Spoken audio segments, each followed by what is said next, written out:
पिताश्री की जय हो। पिताश्री, आपको यह सुनकर प्रसन्नता होगी कि हमने आपके शत्रु को मृत्यु के घाट उतार दिया। इस शत्रु के विषय की बात कर रहे हो पुत्र? ऋषि जमदग्नि के विषय में। क्या? हाँ पिताश्री, जमदग्नि ने आपके साथ छल किया था और हमने उसे उसका दंड दे दिया है। ऋषि जमदग्नि ने छल किया था? क्या छल किया था? उन्होंने सुशीला के स्थान पर आपको कोई साधारण गऊ दे दी थी। बुद्धि भ्रष्ट हो गई है तुम्हारी। वो सुशीला ही थी। किंतु उसने तो हमारी कोई इच्छा पूरी नहीं की। मूर्खो, पुत्र पिता की सहायता करते हैं, परंतु तुमने तो एक बहुत बड़ा संकट मेरे द्वार पर लाकर खड़ा कर दिया है। मैं चाहता था कि परशुराम को समाप्त करने के लिए मुझे थोड़ा समय मिल जाए, युद्ध कुछ समय के लिए टल जाए, ताकि मैं अपनी शक्ति को एकत्रित कर लूं। परंतु तुमने तो युद्ध को मेरी चौखट पर लाकर खड़ा कर दिया है। ऋषि जमदग्नि का वध परशुराम को आग बबूला कर देगा। परंतु पिताश्री, परशुराम का तो अपने पिता के साथ मतभेद हो गया था। विचारों के मतभेद से रिश्ते नाते नहीं टूट जाया करते पुत्र। ऋषि जमदग्नि परशुराम के पूज्य पिता हैं। विचारों का मतभेद होते हुए भी उनका सीम आदर करता है। भूल गए? ऋषि जमदग्नि की आज्ञा से उसने अपनी माता का सिर धड़ से अलग कर दिया था। अब क्या होगा पिताश्री?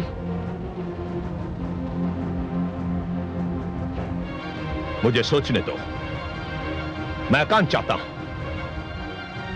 प्रणाम। प्रणाम पिताश्री।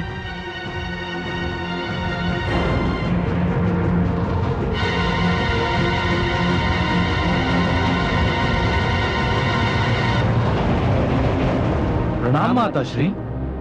आयुष्मान भव।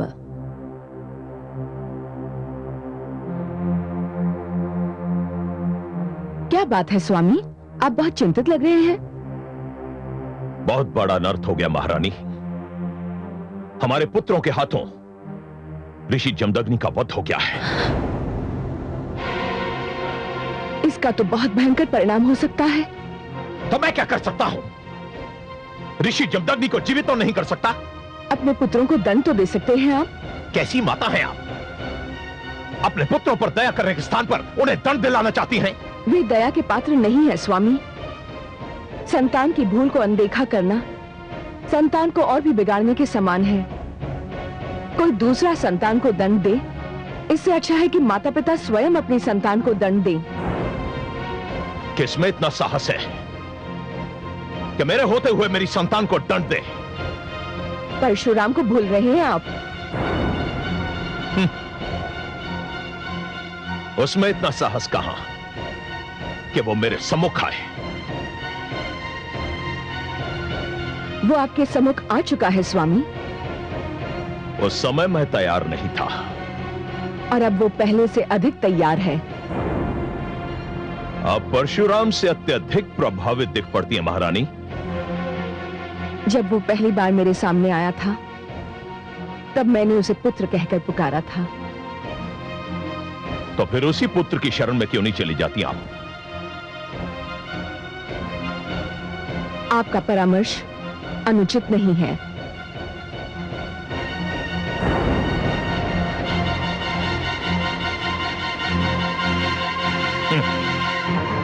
परशुराम,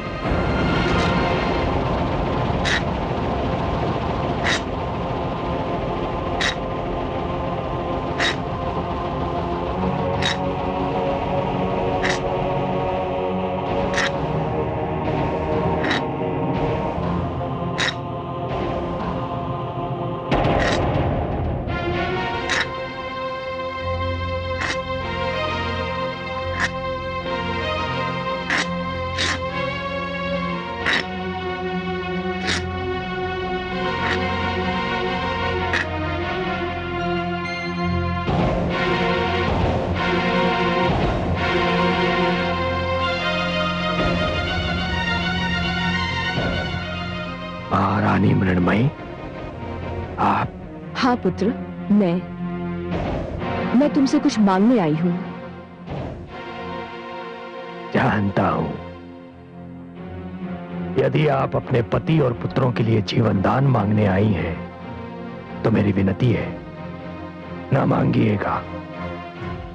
आपकी मांग को अस्वीकार करते हुए मुझे बहुत दुख होगा।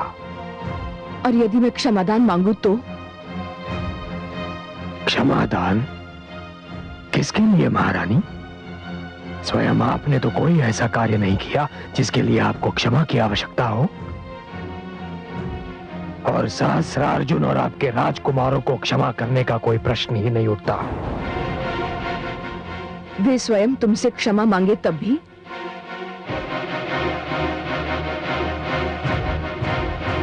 तो इसका अर्थ ये है कि निर्मम हत्याओं की ये श्रृंखला कभी नहीं टूटेगी।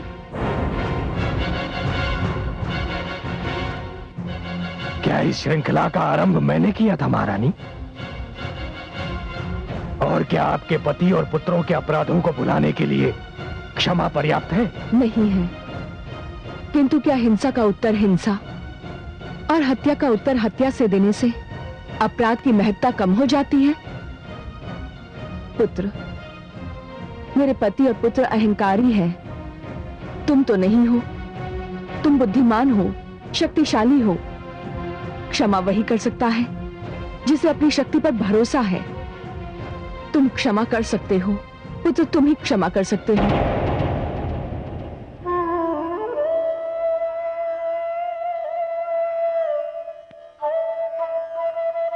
महारानी, आप इतनी दूर मेरे पास चलकर आई हैं। आपने मुझे पुत्र कहकर पुकारा है। आप नारी हैं, माता हैं, इसलिए केवल आपके लिए मैं इतना कर सकता हूं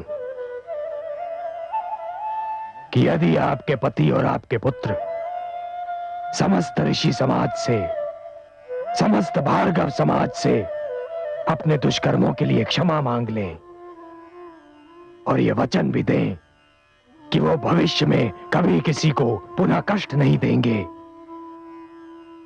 तो महारानी मैं स्वयं अपना दुख भूलकर उन्हें क्षमा कर सकता हूं। परंतु क्या वो ऐसा करेंगे? क्यों नहीं करेंगे? मैं उन्हें मनाऊंगी। तुम्हारा धन्यवाद पुत्र। मैं उन्हें तुम्हारा प्रस्ताव मानने पर बाध्य करूंगी। मैं चलती हूं पुत्र।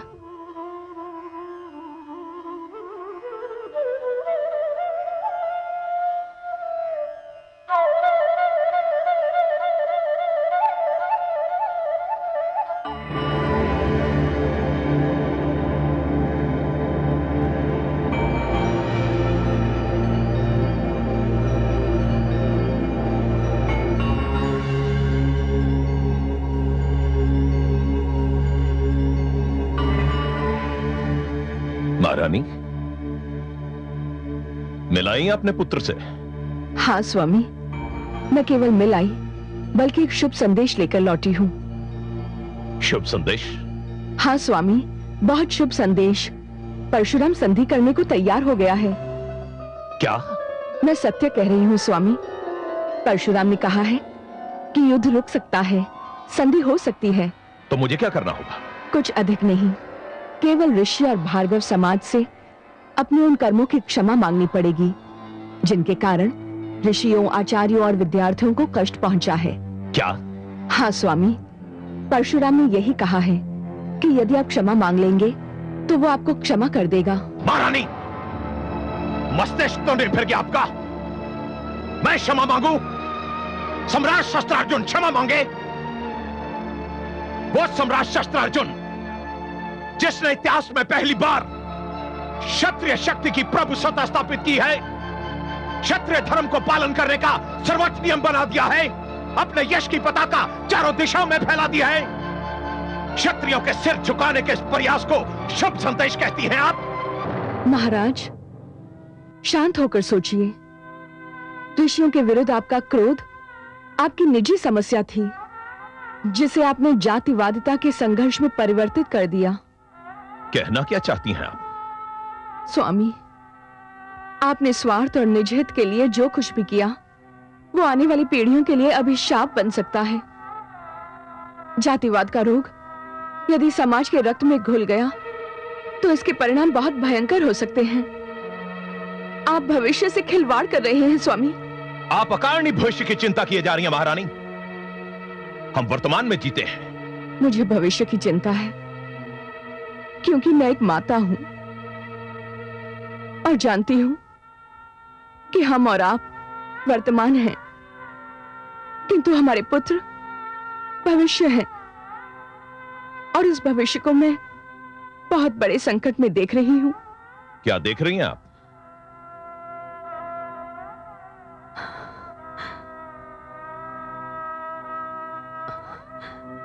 महाराज, मुझे उनके कटे हुए सिर दिखाई दे रहे हैं। बंद कीजिए अपना मुख।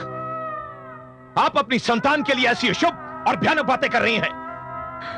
नहीं स्वामी, मैं चाहती हूं कि मैं जो कुछ भी देख रही हूं वो झूठ हो, परंतु मैं जानती हूं कि ये सत्य है। ये सब मिथ्या है, ये सब झूठ है। आप झूठ कह रही हैं। ऐसा कदापि नहीं हो सकता। आप असत्य बोल रही हैं। और यदि ये सत्य है तो हे ईश्वर, मुझे अभी इसी क्षण इस धरती से उठा ले, क्योंकि मैं अपने पुत्रों का ये परिणाम नहीं देख पाऊंगी। उठा ले प्रभु, मुझे उठा ले।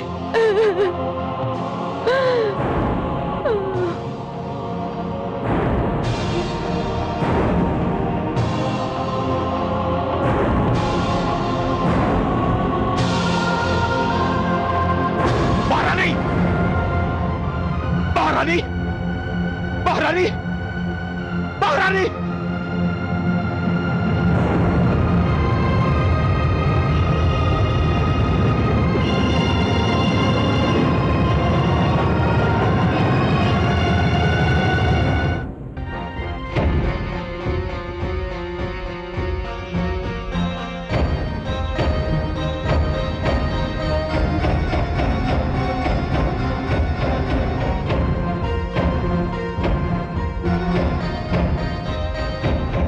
क्षत्रिय वीरों और मित्रों, क्षत्रिय समाज पर आज तक ऐसा संकट कभी नहीं आया।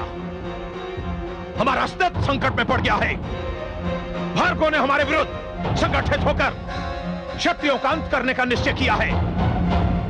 ब्राह्मण आचार्य बनने के स्थान पर शासक बनना चाहते हैं। महाराज, मैं समस्त 21 क्षत्रिय राजाओं की ओर से आपको यह अधिकार देता हूं कि आप इस परिस्थिति से निपटने का ढंग ढूंढिए और आप जो भी निर्णय लेंगे वो हम सबको स्वीकार होगा।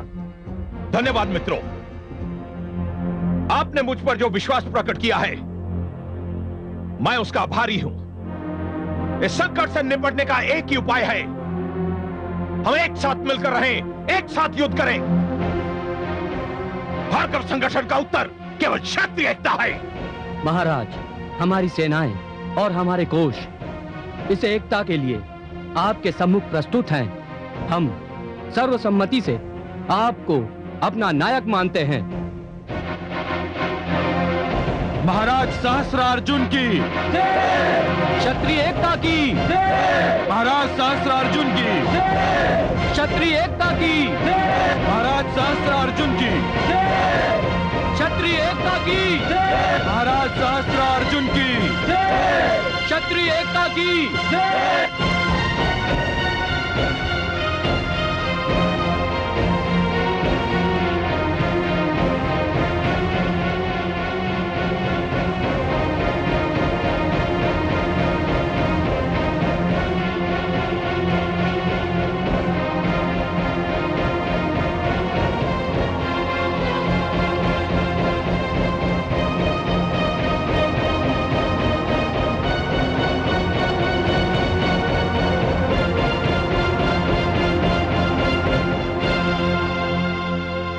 यशस्वी भव।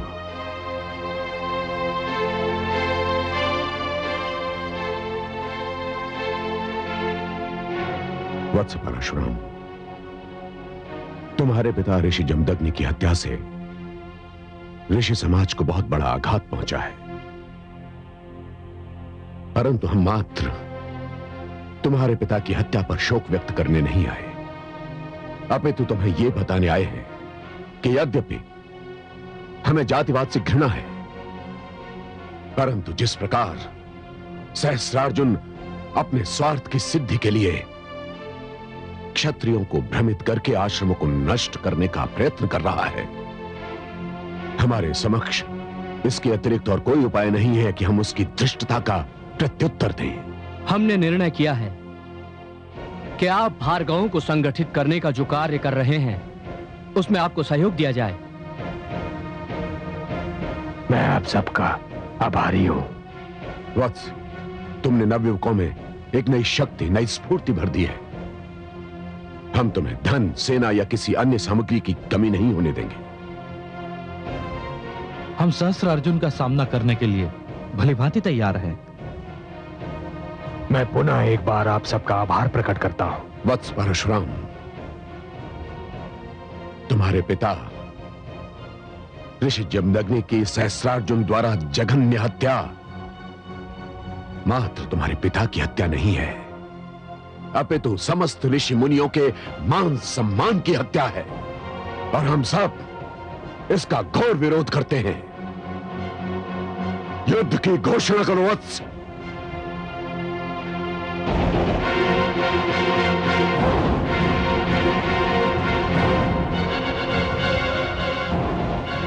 जो आज्ञा ऋषिवर, जो आज्ञा।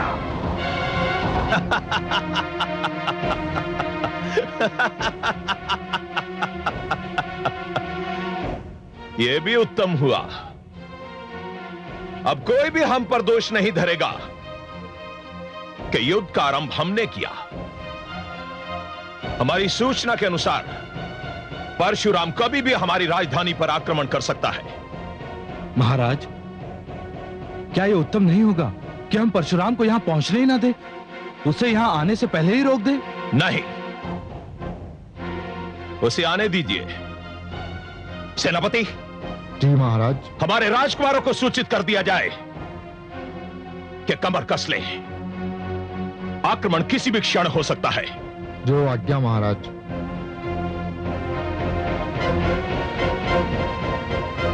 परशुराम,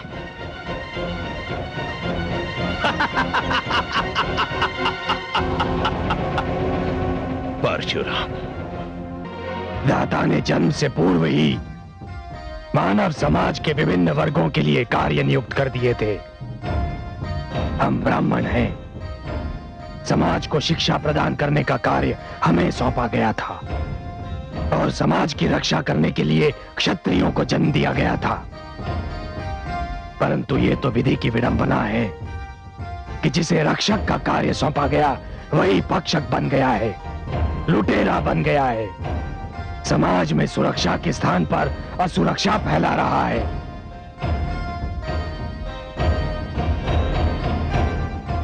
जिन हाथों में पुस्तक होनी चाहिए थी, आज उन हाथों में खड्ग है।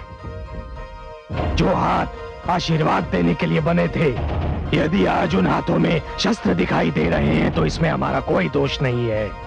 हे शिव शंभो, ये तो समस्त संसार जानता है कि हमें ऐसा करने पर विवश कर दिया गया है। मित्रों, ये जान लीजिए कि किसी भी सेना की शक्ति होती है उसके अस्त्र और शस्त्रों में। सहस्त्रार्जुन की सेना नवीनतम शस्त्रों से लेस है। यदि हम सहस्त्रार्जुन का शस्त्रागार नष्ट कर देते हैं तो उसकी शक्ति आधी रह जाएगी। मित्रों, हम सहस्त्रार्जुन के शस्त्रागार पर आक्रमण करेंगे, उसके समस्त शस्त्रों को लूट लेंगे और उसके शस्त्रागार को फूंक देंगे। हर हर महादेव।